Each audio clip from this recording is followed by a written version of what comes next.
Hi everybody! So this is going to be my video about manipulation. And I'm sure that I will just touch the surface because I feel like with every video that I make, there's just so much more involved in it than I'm able to really vocalize. And I have to like keep myself focused because I tend to talk off the top of my head and not really stick to these topics that I felt were important to stress. So with manipulation, manipulation is fear-based and it coincides with guilt. And fear and guilt are, in my opinion, two of the most powerful things that are used in manipulation. And, when you think about fear, fear could be so broad.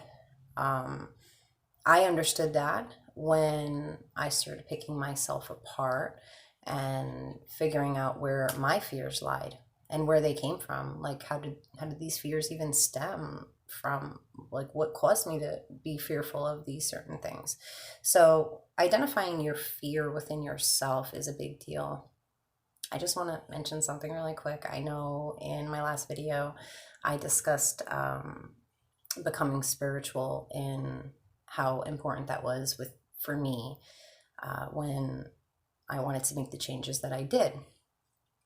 The reason why I'm mentioning that now is because when I said, I picked myself apart, that was all part of my spiritual awakening and kind of just trying to figure out how I became to be the person that I am and, where my trueness lied and digging deep inside and finding this love within myself and cultivating that, and really not taking things so personal.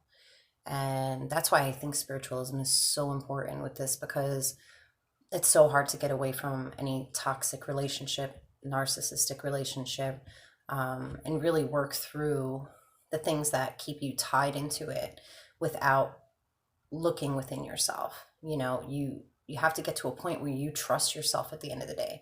And I feel like when you're in these relationships, you don't trust yourself. If anything, you start questioning yourself because it's part of the manipulation, the brainwashing, emotional abuse, mental abuse. You really just don't even believe yourself at some points. So I just wanted to mention that finding where your fears lie is so important, because once you figure out what you're fearful of, you can then dissect it. And that's what I refer to as like my roots of my traumas and pulling them up by the roots like they're a flower. So it's very important. I'm going to move along because then when you hear me go, and I look up, it's because my mind is telling me like 50 things to say. And then I'm just like, okay, so I wanted to share a sentence with you that is short and powerful. I like referring to my little notes. So it says, when you can foresee the attacks, you start taking your power back. And when I refer to the word attacks, that could be anything. And I kind of want to leave that open to however someone takes that. Because when we feel attacked, it's because we don't feel safe. And when we don't feel safe, there's usually some type of form of manipulation going on if we're still involved. So with manipulation, you really have to study their behavior, kind of be one step ahead of them. Another thing I want to talk about is extreme behavior. And manipulation is a form of extreme behavior because in order to be manipulated, you kind of fall into these extreme behavior patterns.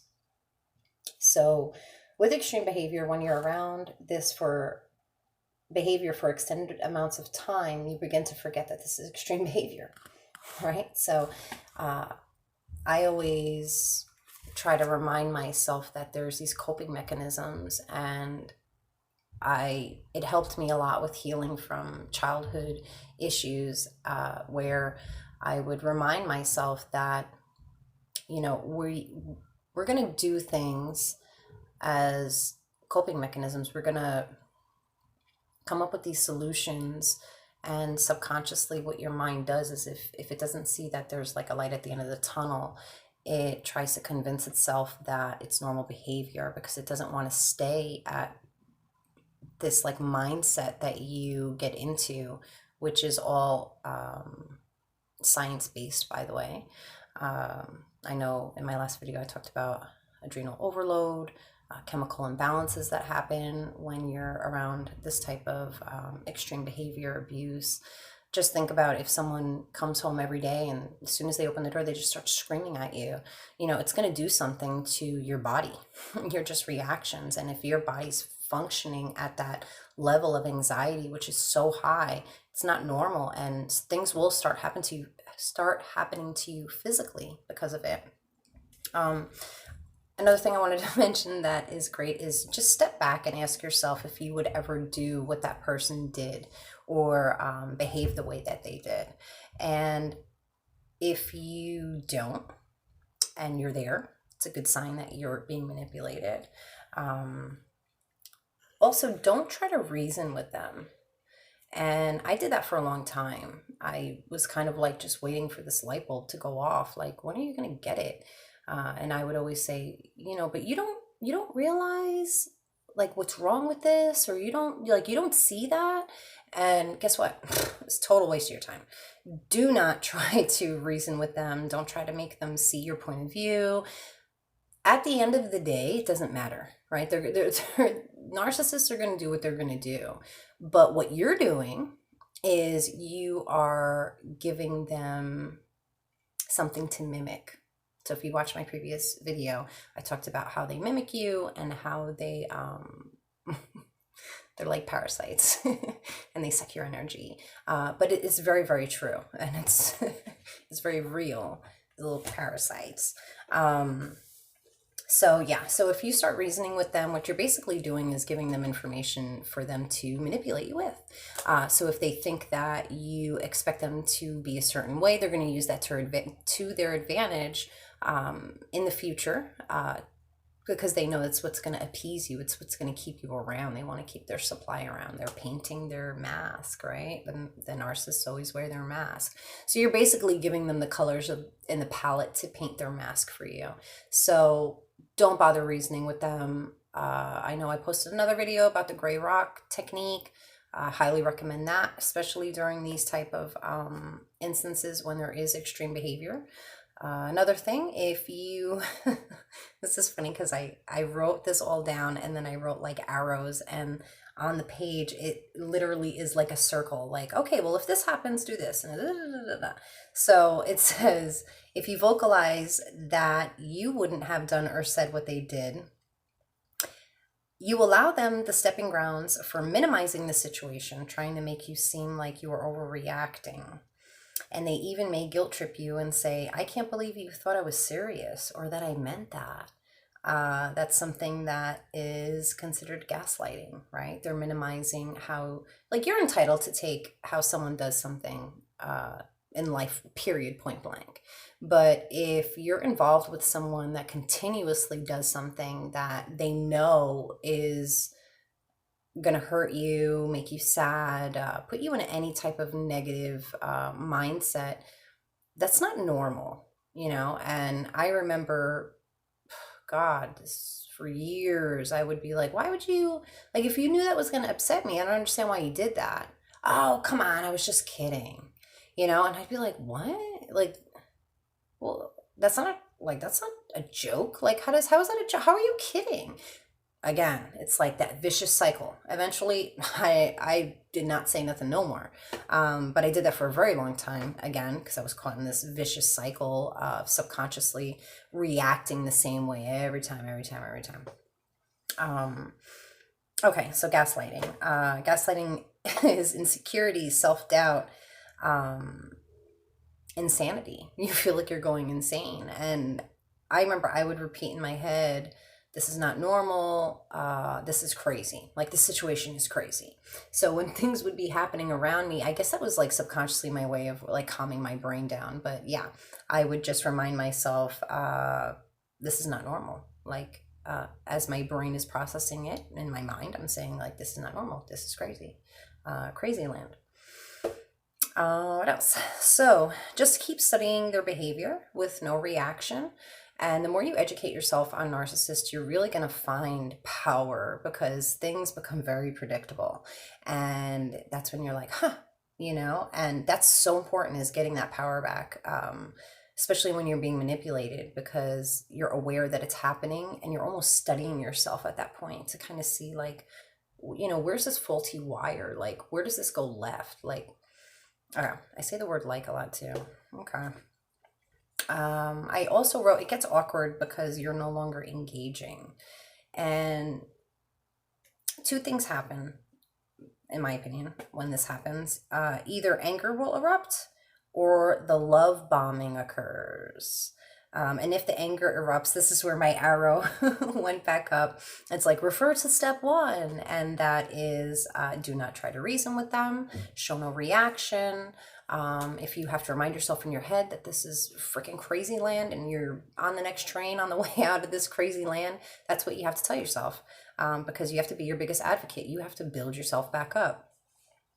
And what did I put? Oh, I love this phrase. I can't believe, why did I write it down here? I should have put it at the top, but I read something and it was like, this is amazing. And it is, if you're easily offended, you're easily manipulated. And that's amazing, right? Because if you're easily offended, boom, it's a trigger. They've engaged you. They've, in essence, like, threw a thing at you and they're sucking your energy out. They figured out now what's making you click. Okay, woof. It's like the oil's splurting out of the ground and they're like, yeah, I hit oil. I got this girl reacting, or this guy reacting. Sorry, men. I don't mean to be all sexist. So yeah, if you're easily offended, you're easily manipulated. Now remind that to yourself. When you feel like you're going to react, and even if you do react, because I've been there, where I'll react and then go, fuck, why did I do that? Just stop right there. Just stop right there. Don't, beat yourself up about it and say, oh shit, I should have this. It doesn't matter. Or, anytime you start guilt tripping yourself, just know that they're winning. I put anger erupts, use a gray I put gray rock that mofo. Love bombing. Do not accept anything in this love bombing phase. If you're not familiar with love bombing phase, it's where they shower you with compliments, gifts. It's pretty self-explanatory, but you could definitely look up a more detailed description on the types of love bombing that can occur. But basically, anything that has to do with giving you something in return for almost putting up with their disgusting behavior. Start mentioning that you do not want anything, and please don't buy me anything. I had to do that, especially around holidays. I would just kind of be very transparent with that and be like, hey, do me a favor, don't buy me anything.